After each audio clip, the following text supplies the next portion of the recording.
Hello, I'm Carolyn and I'm a shopaholic. A few weeks ago I donated the majority of my closet, and starting July 1st I jumped straight into an extreme low buy. But not the aesthetic kind when you say you're in a low buy and then a week later sneak in a Zara haul. No, I'm talking real restrictions here. Inspired by the book The Year of Less, I came up with a set of rules that actually challenge me. I can't even buy my daily favorite snack, and believe you me, that is a real struggle for me. So if you're in a similar path or just curious, I'll leave a link in the description box where you can download my full low buy rules, but feel free to adapt them to your life. But just to be clear, this is not a strict no buy. I would fail miserably at a no buy. So I am allowing myself one thoughtful purchase a month, or if I want something else, I have to sell something first. Some of the items that skip the donation bin are already listed online, and with that money I will slowly fill the gaps in my closet. The hardest part though is that I still find myself browsing for stuff, and when you look for something you're bound to find something eventually, but I am a sucker for a good deal and this is the hardest habit to break. But I have also become rather protective of my curated closet, so now I find myself saying no to stuff. For a new piece to come into my life, it has to meet so many criteria now that it's not as easy as it once was. And I will take every single no as a little personal victory. But here's where it gets tricky. During my closet purge, I somehow decluttered every single t-shirt I own. Not one basic tee survived, so when I say I'm building outfits with what's left, I actually mean it. No safety pieces, no fallbacks, just what made it through. So here are 10 summer outfits I pulled together during my extreme low buy using what I already own. This dress was right at the epicenter of my declutter. I was searching for the perfect black sleeve dress online when I realized I already owned one, buried at the bottom of some pile probably. When I found it, it was so wrinkled I had to beg the dry cleaner to save it.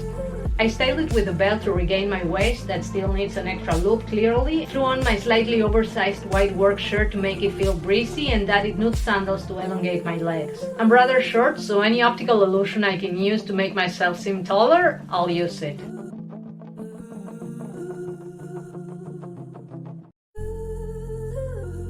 This is one of the outfits that actually took me by surprise, because had I not been able to see the pieces hanging together in my closet, I never would have thought of pairing them together.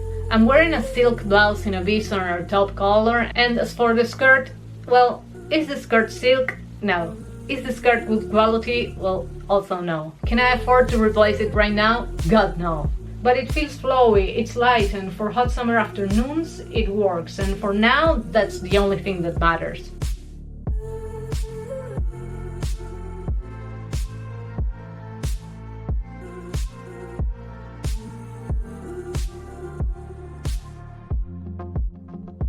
I've been really into chinos lately because, styled in the right way, they remind me of Carolyn in the 90s.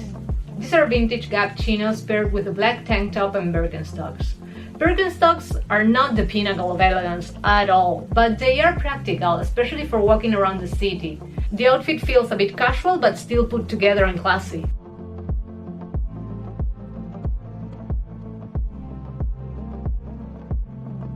This is one of my favorite outfits because it's very 90s minimalism. Light wash cropped Levi's 501s, a basic white tank top, and a linen blazer without lapels for that minimal extra vibe. I finished the look with my large Le Pliage and crisp white sneakers.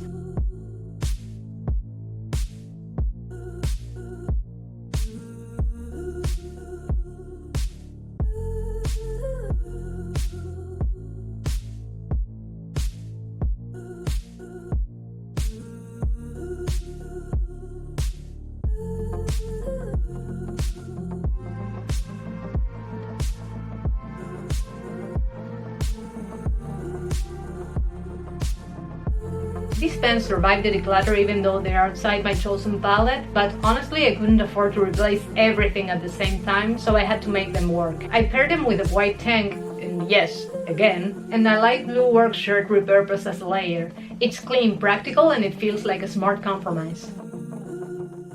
This look gives me a bit of a more Carolina Herrera vibe. A flowy champagne colored skirt, the same white button-up, and my Le Pliage.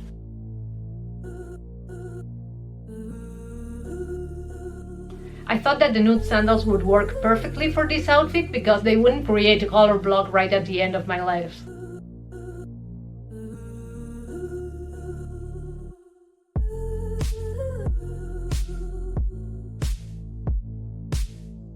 This is probably the most me outfit, but basically because I'm in love with this mid-wash Levi's 501.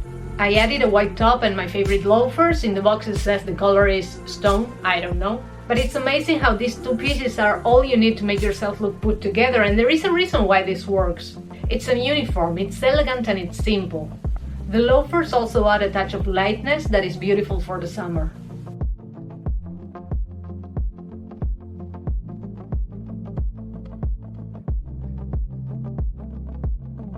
This one honestly surprised me. White leg trousers in a light, breezy fabric paired with a slightly darker silk shirt. The tones blend beautifully. I finished it with my olive le pliage and comfy Birkenstocks, a combination of elegance and practicality I never would have discovered without decluttering first.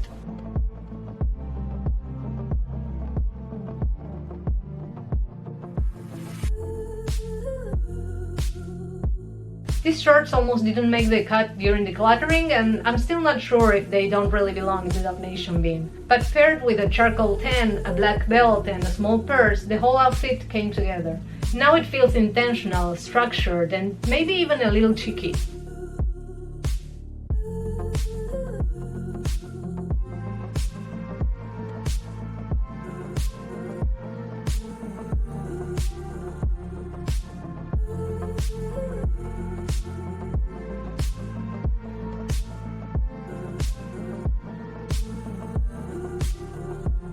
Now this is my holy dress. I found it at a thrift store ages ago and I don't ever see myself getting rid of it.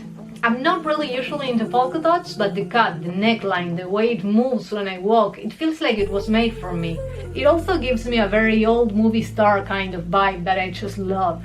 I think it's one of those pieces that actually remind you that clothes can also feel magical in a way.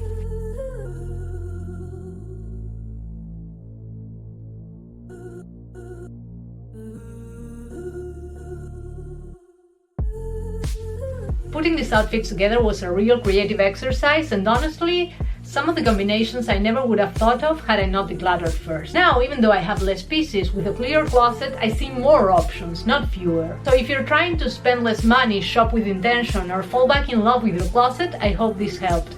Because honestly, style gets way more fun when you stop relying on shopping and start relying on creativity. See you next week, bye!